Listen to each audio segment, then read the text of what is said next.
मैं हूं Iftikhar Ahmed, business world news से।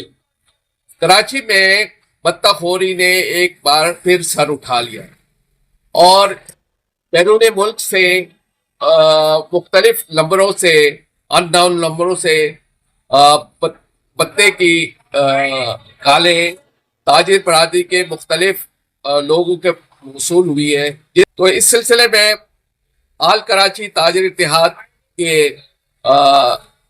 चेयरमैन अतीक मीर से हम बात करेंगे। शहर में भत्ताखोरी की लहर एक दफ़ा फिर तेज़ तर होती चली जा रही है। मैं समझता हूँ कि जब भी सही रुख पर भत्ताखोरी के ख़िलाफ़ इक़दाम होंगे, ये ज़रूर इसकी रोकथाम होगी, कड़ा कमा होगा। लेकिन मैं देख रहा हूँ कि अभी उस रुख पर कार्रवाई नहीं की गई कि जिसमें बैरून मुल्क बैठे हुए वो कॉलर्स जो मशाक हैं इस बात के, इस हुनर के, कि वो मजबूत से मजबूत आसाब रखने वाले शख्स को धमकियों के ज़रिए मौत का पैगाम जिस तरह देते हैं, जिस तरह डराते धमकाते हैं और जिस तरह उनकी नींदें हराम कर देते हैं और उसके बाद उन्हें नेगोशिएशन करके भत्ते का कुछ न कुछ हिस्सा मिल जाता है। आजकल भत्ताखोरों का जो रुख है वो मुल्क के वो लोग जो सरमायाकार हैं, वो लोग जो फैक्ट्री ओनर्स हैं, कार डीलर्स, बिल्डर्स, जिनसे करोड़ों का भत्ता मांगते हैं।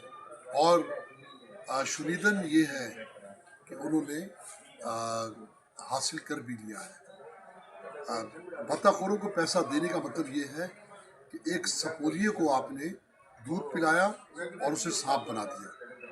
मैं पाकिस्तान रेंजर्स, जिसने माजी में भी भत्ताखोरी के ख़िलाफ़ बेहतरीन वार का सर अंजाम दिया था और पूरी हिकमत, पूरा तदब्बुर और तमाम तर वसाइल इसकी रोकथाम के रेंजर्स के पास हैं। पुलिस जो बज़ाहिर हम देखते हैं कि वो पॉलिटिसाइज है और पुलिस को बड़ी एहतियात है ये किसी मुजरिम का पीछा करने में कि कहीं वो हुकूमती नुमाइंदा या हुकूमत से उसका कोई ताल्लुक़ न निकल आए। तो ये एक पुलिस की भी मशाकियत और पुलिस के हुनर को ये चीज़ कमज़ोर करती है। मैं समझता हूँ इस वक्त हुकूमत सिंध को दिल बड़ा करना चाहिए और पुलिस के इदारे को सियासत से बिल्कुल पाक करना चाहिए। अगर ऐसा होता है तो हमें यकीनी तौर पर पुलिस में बेहतर तौर पर कारकर्दगी सामने आएगी और जुराइम के ख़िलाफ़ पुलिस कामयाबी भी हासिल करेगी। लेकिन फ़िलहाल मैं देख रहा हूँ कि भत्ताखोरों ने पूरे शहर में एक हलचल सी मचा दी है। जिसे चाहते कॉल करते हैं और उसके बाद उससे भत्ता हासिल कर लेते हैं। मुकामी तौर पर जो फिज़िकली राब्ता करते हैं और विक्टिम से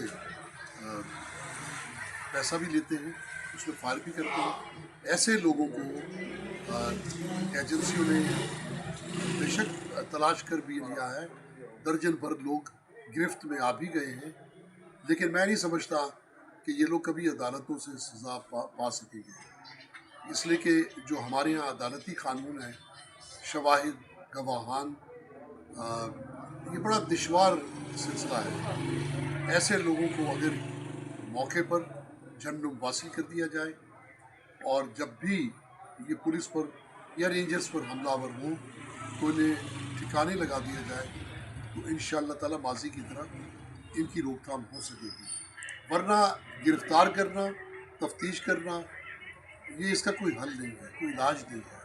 मुकामी लोग बहुत हैं जो उन बैरूनी नेटवर्क का हिस्सा बन चुके हैं जो कमीशन के ऊपर ये काम करते हैं।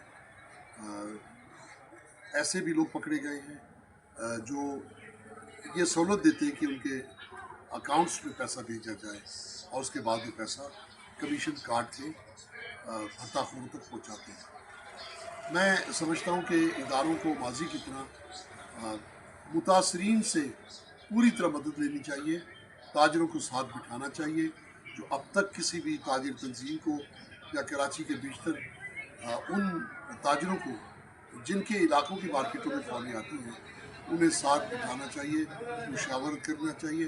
بہت ساری باتیں جو میڈیا پر ہم نہیں کہہ سکتے لیکن وہ خفیہ طور پر بتائی جا سکتی ہیں کہ کس طرح اور کہاں پر بطہ خوروں کی سرکوبی کی جا سکتی ہے. یہ بڑی خوش آئند بات ہے کہ وزیر اعلیٰ نے بیرون ملک جو لوگ بھی اس میں ملوث ہیں، جس میں بہت سارے نام آتے ہیں،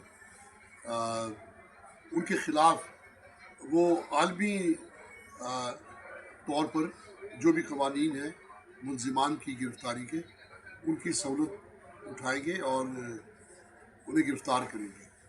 تو یہ ایک اچھی بات ہے. وزیر اعلیٰ سندھ کو چاہیے کہ سنجیدگی کے ساتھ اس پہ عمل کریں. تو میں یقین کے ساتھ کہتا ہوں کہ بہت حد تک بطہ خوری کی بیخ کنی ہو جائے گی اور کمر ٹوٹ جائے گی ان لوگوں کی جو پاکستان سے فرار ہو کر ایران میں، سعودی عرب میں، افغانستان میں یا بہت سارے ایسے ممالک میں بیٹھے ہیں جہاں سے وہ کال کرتے ہیں اور یہاں تاجروں کو ہراساں کرتے ہیں.